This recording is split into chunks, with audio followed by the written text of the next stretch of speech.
Hi. Hi. I'm so happy that you're here. Me too. Okay. I just want to tell you what happens for me before clients arrive is your family already or your loved ones already show up beforehand. So I already have like this slew of people that are wanting to connect in. So this process for me and how I've developed over time in how I share messages took a couple of years, more from insecurity at the beginning, coming out of that witchy woo closet and going from being a hairstylist full-time, and hairstylists are social to begin with. So the talking part wasn't hard. It was having validating evidential information coming through so people knew for sure that that was their family member that I was connecting with. So with hairstyling, it's very methodical, planned out, 20 volume, so many ounces, set for so many minutes. And I wanted the messages that I share to be the same. I wanted there to be a pattern and a process to it. Come in and show me male, female, mom side, dad side, biologically connected, not biologically connected, how they passed, a row of siblings, row of children, and then messages. I ask them to not come in saying I love you and I'm proud of you right off the bat, because anybody could sit here and say that, and how would you know if someone was really connecting with that loved one? So I wanted a very clear step-by-step, this is what I'm needing from you. Sometimes they don't always play nice and they do it a little backwards, and it trips me up because I'm so stuck on the routine, and that's good. When they come in and they're playful like that, I like it, but it also proves that their personality to their loved one that I'm sitting with. So sometimes they take me by surprise, but over time the process moves so quickly that we usually get right into the meat of the session right off the bat. Oh my goodness. The female that's coming in is attached to mom. So it's mom's mom or sister to mom. It's on that mom side, but not mom, but on mom's side. When she comes in, why does she show me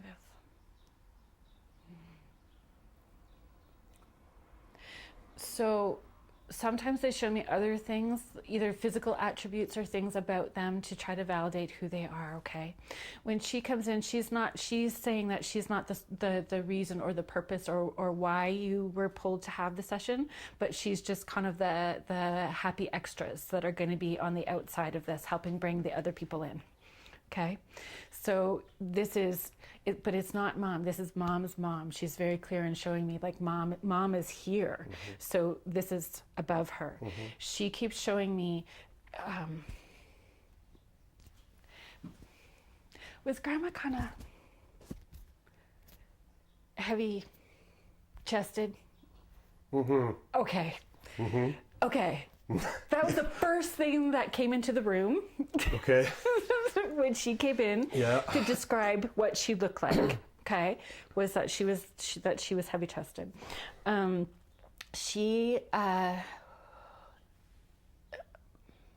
kind of weird. Like, she keeps showing me dropping her head and falling asleep. So there is this dropping her head and falling asleep. So whether she passes in her sleep or she passes in a coma, this is what she's showing me. She keeps showing me that she had this little weird like heart palpitation.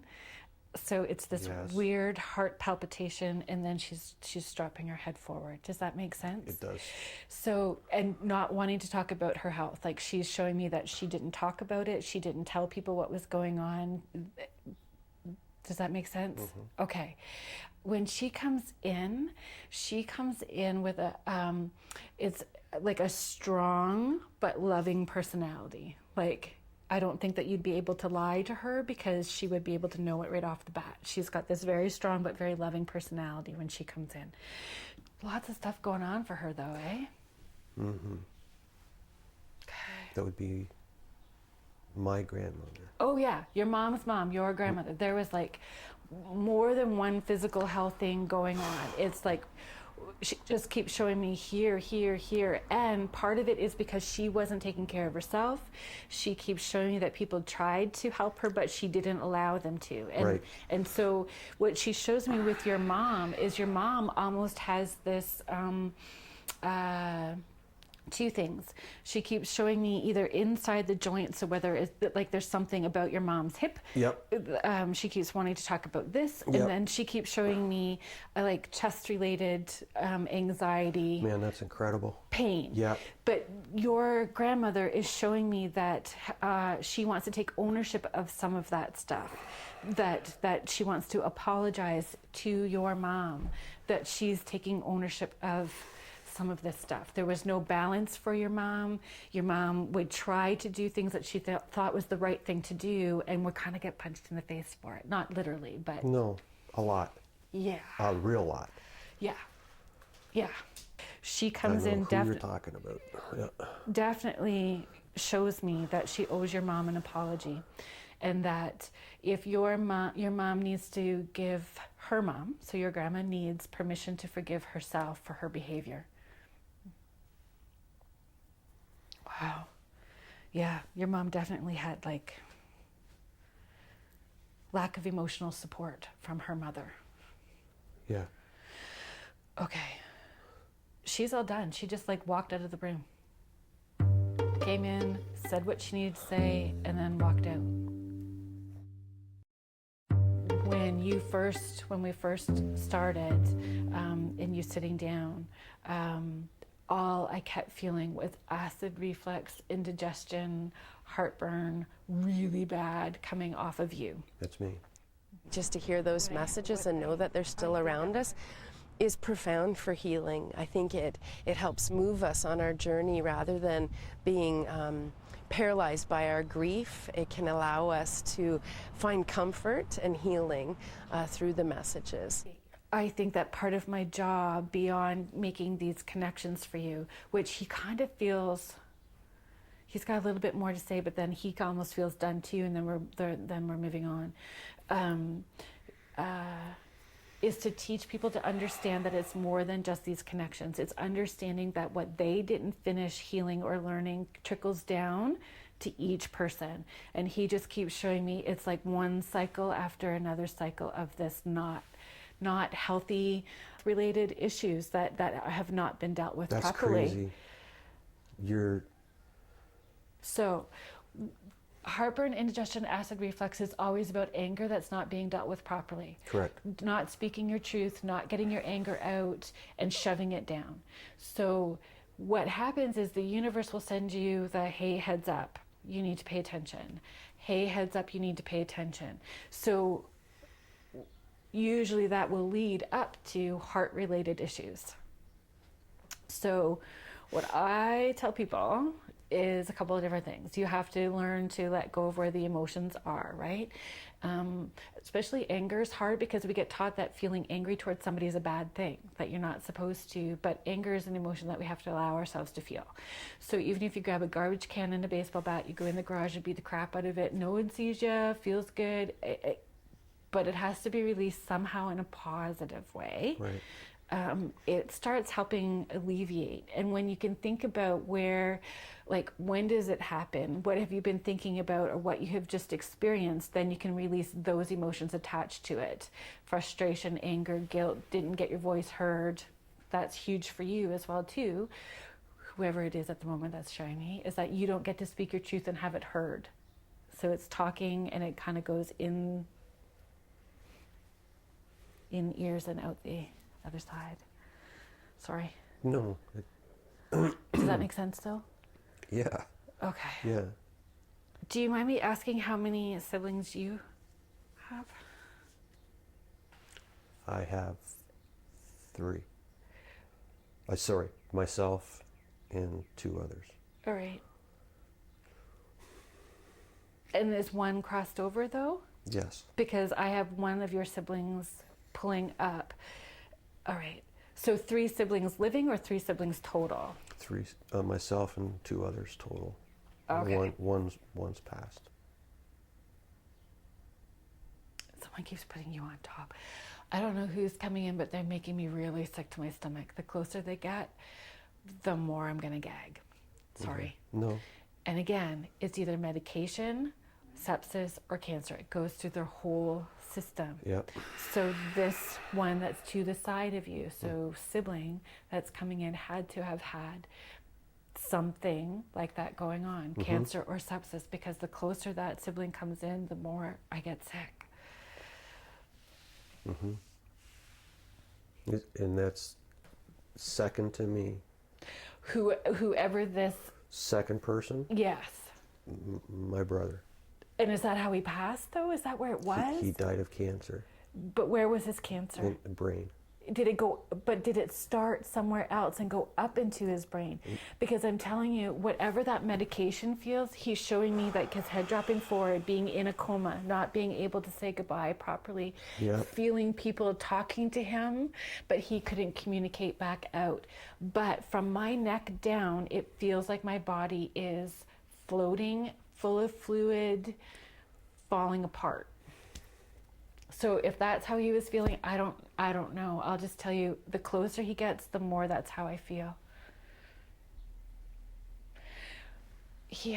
And again, so when he comes in, he keeps giving me that bop in the nose where they don't see something coming. He keeps showing me headaches, complaining about headaches. Yes. Complaining about headaches, and people writing it off. Yes. Like that they didn't listen, they didn't pay attention, and if they had, he wouldn't have died. That's what he thinks. That's what I think.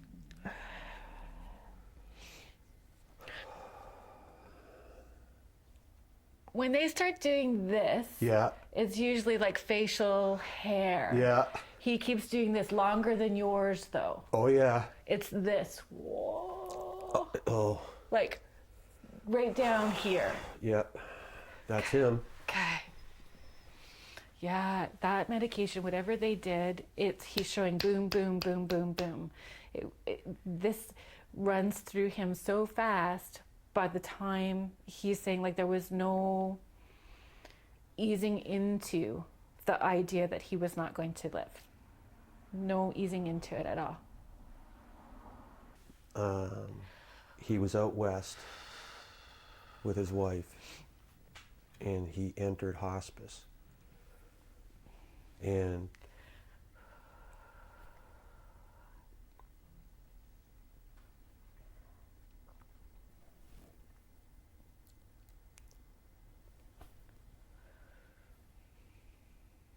he passed out west. He is also very emotional as well, too. Like, wears his heart on his sleeve, very emotional as well, too, right? Both of us, yeah. Where does he want to go? He's still with you. Yeah, he just wants it to be about him now. He kind of pushed everybody else out of the way. Good.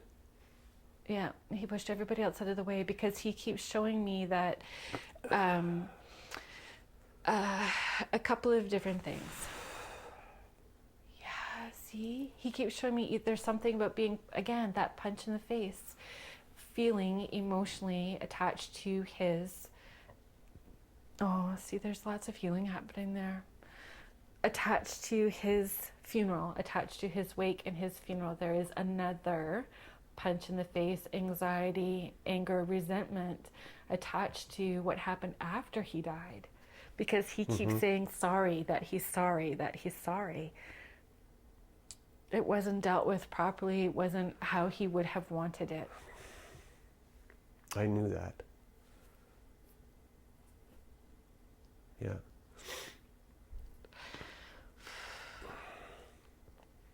So where's the argument? Because he keeps showing me that there's this. Yes. We had to fight to get him home. From her? From his wife. Right. We had to argue to get him home. But what happened there is not, those weren't his wishes. Like what she was representing was not what he wanted, right? He wanted to come home Yes. Yeah. badly. Yeah. before he passed. Yes. Before he passed, he wanted to go home badly. Because none of that played out in the way that he wanted it to. Because he keeps showing me angers and resentments attached to that whole time period. Absolutely.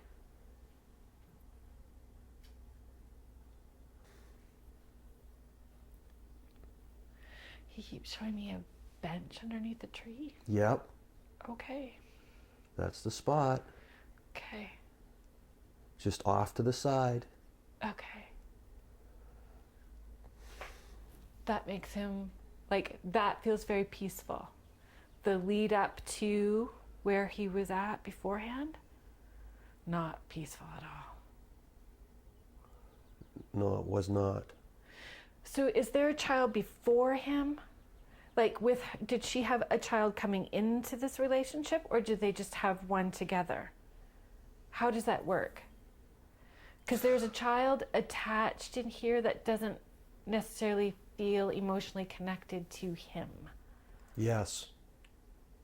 Like, that he would have been responsible for. Yes. But not receiving love back like a child should love a parent. His son. That's biologically his? Yes. Really? Yeah. Yeah.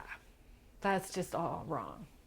You know, that situation's all wrong, because he's showing me that there's a giving and not receiving. Right. That it felt detached. Always. Mm-hmm. Well, he's showing me that relationship is disconnected, and it's not from lack of love or trying on his part. And it makes him sad that part of his story is only going to be continued on through you and not his own child.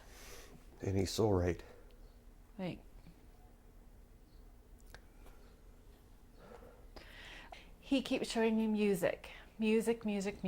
Lots of music, but that's your stuff, not his stuff. You play music. And he joins in on that music, loves being around you when you play music, and you're not doing it right now. He's showing me only a year. So this is like within a year, all of this has been happening. So like whether it's his passing for you, like this has all only been the last year. It would be, if I can say. Yeah. He moved out west 2 weeks before his birthday, and he passed in September. Oh. Of last year. So it's not quite been a year. Okay. No. Okay.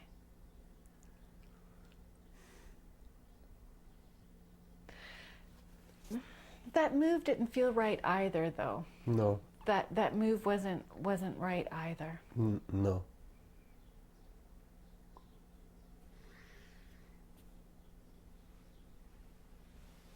He feels just as kind and loving as both you and your wife, but he saw a broken bird that he thought that he could try to fix, and he couldn't fix her. All the time. Yeah. Not just her. Yeah. Not just her. Broken bird. All the bird. time. Wow. He's showing me there's something about going down into the basement and either seeing him, feeling him. There's something happening in that basement space. At my house? At your house. He's either turning electrical things on, but it's when you're coming down or up the basement, he's turning things on. Can I say this? Yeah.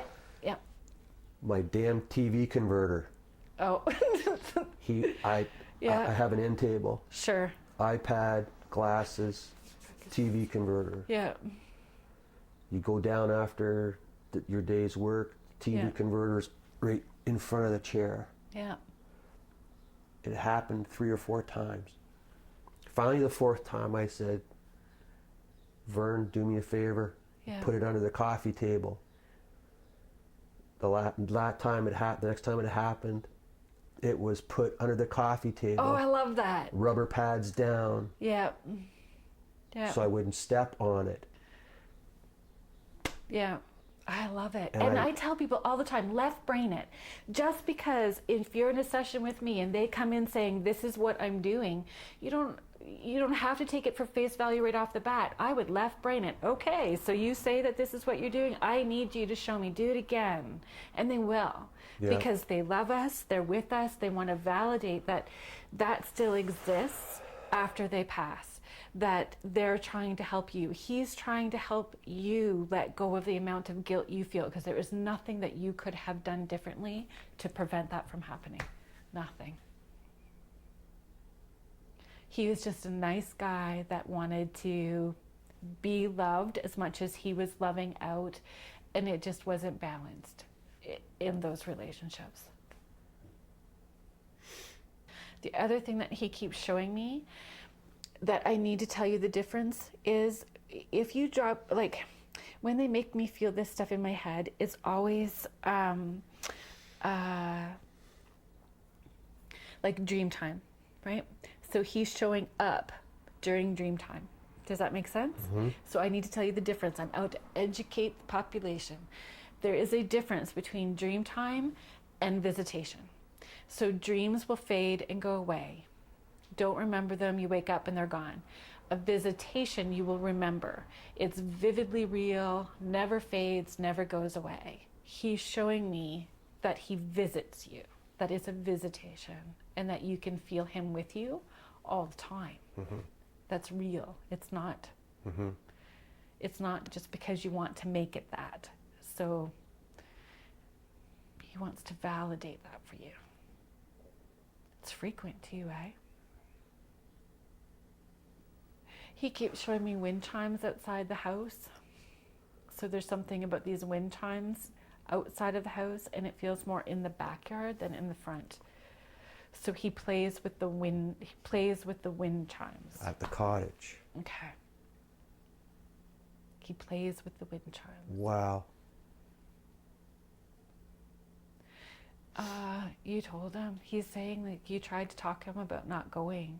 I did. That he should have listened, and he didn't, and he's sorry. Mac.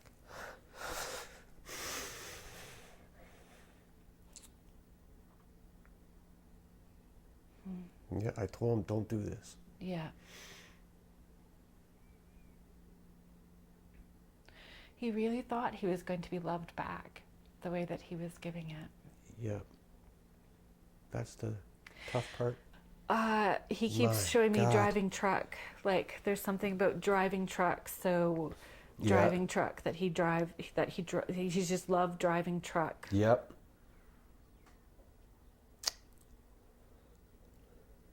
Fun.